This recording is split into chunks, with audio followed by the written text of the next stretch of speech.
Alright, welcome back to Gamer Know-How. It's a very slow week for news, so we're just going to go through a few articles for today.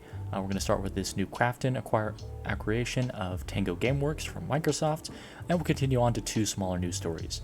I'm thinking about going to this format of just reading news articles and giving you my thoughts about the news article itself, because while the presentations are interesting, I don't really see a lot of other news channels in the gaming news actually just using that format. They usually just go to the article and read through it and discuss their thoughts. So I'm going to do that. If you guys want me to do webcam, I can do webcam as well, but I don't really think you guys really liked my face cam. Every single video that I've done with the face cam gets like 5 to 10 views and not much else, so I think most people just don't really like the face cam that much. I'll do it later on, maybe after 500 subscribers, but I don't think, unless anybody really wants that, I'll do it. But moving on to the news story, Krafton acquires TangoGameworks and the Hi-Fi Rush franchise from Microsoft. So I haven't really played many of these games. I do like them. They are very fun. The Hi-Rush franchise, the art style is amazing. I do like the art style. I think the art style and the graphics are really fun. But this is also not really a big loss, but still, I think the Hi-Fi Rush franchise is actually not a bad franchise, so I still think it is a sort of credible loss for Microsoft.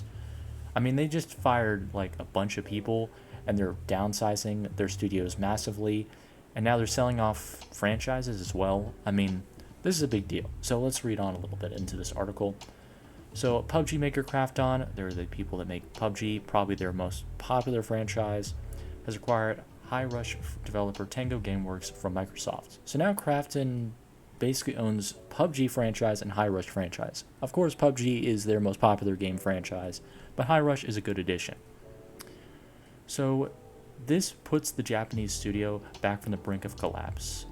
So, I mean, that basically just means that this developer, Krafton, I mean, anybody who's played PUBG for as long as I have knows that the game is kind of in a down spiral.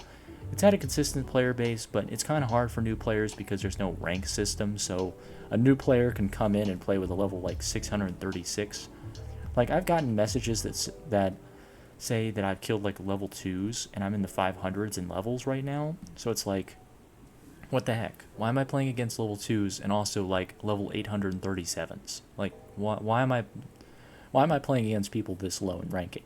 And I think it's just that they don't have a lot of money and they really don't want to invest too much because they're on the brink of failure. So I think this is a good deal for both parties involved, even though I think Krafton won bigly on this.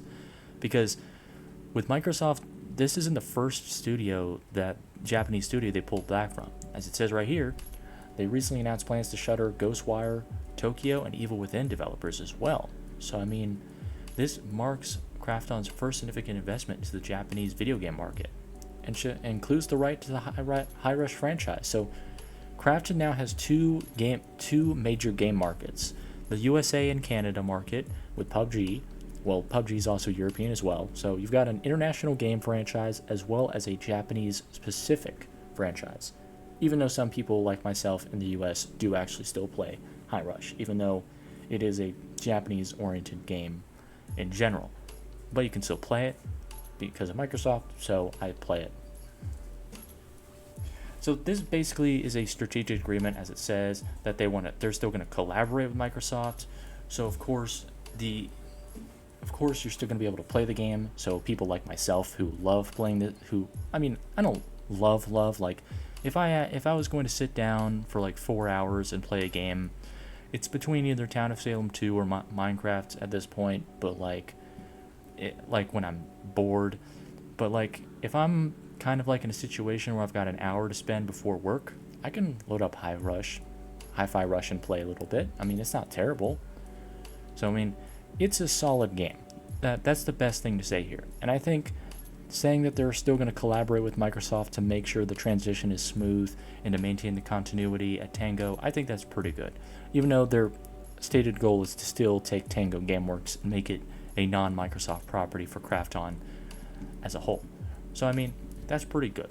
And, I mean, there's going to be more for Tango TangoGameworks, because Krafton's basically saying that they're gonna make Tango just keep focus on their projects, but Hi-Fi Rush is the main focus from Krafton to put its support into.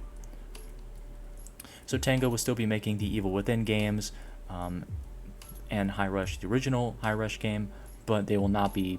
But Krafton is kind of focusing on making Hi-Fi Rush, the most recent Hi-Fi Rush, as their Japanese game market footprint. So I think that's a pretty good plan for Krafton. But now let's talk about Microsoft. So if we're going to be talking about Microsoft, we have to look at what our recent news stories we covered. So first news story we covered, that they are basically influencing the new COD 6 game. They're stripping away PlayStation's goodie bag things, like no early access stuff, you have to pay for it. And even if you pay for it, you're still not going to get first day access. You're still going to get secondary access with people that don't have Game Pass. So we already see that Microsoft is already being kind of a bitch to PlayStation players. I mean, there's no easy way to say it, but that's what they're doing. They're also raising prices on their games, raising prices on their Game Pass subscription, which is an added cost to people who want to play games better. And they're laying off workers, and they're short-sighting operations. They're short-sighting future commitment games. They're short-sighting PC and Xbox Game Pass subscription deals in the future. They're not really talking about the future that much. The same as EA. They're not talking about the future that much. They're trying to short-sight their priorities. And now they've lost TangoGameworks.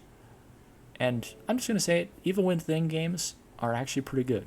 So I think the loss of Tango is, it's not like Activision level, but it's still bad news. I mean, you're not making as much games, you're raising the price of your games, making people upset, raising the price of Game Pass, making people double upset, and then saying that you may not produce as many games in the future, making people triple upset and making people disappointed as well as triple upset. And now you're losing TangoGameworks to Krafton, a sort of smaller competitor, but still competitor. So I mean, yeah, I don't think Microsoft is doing the right thing here. I don't think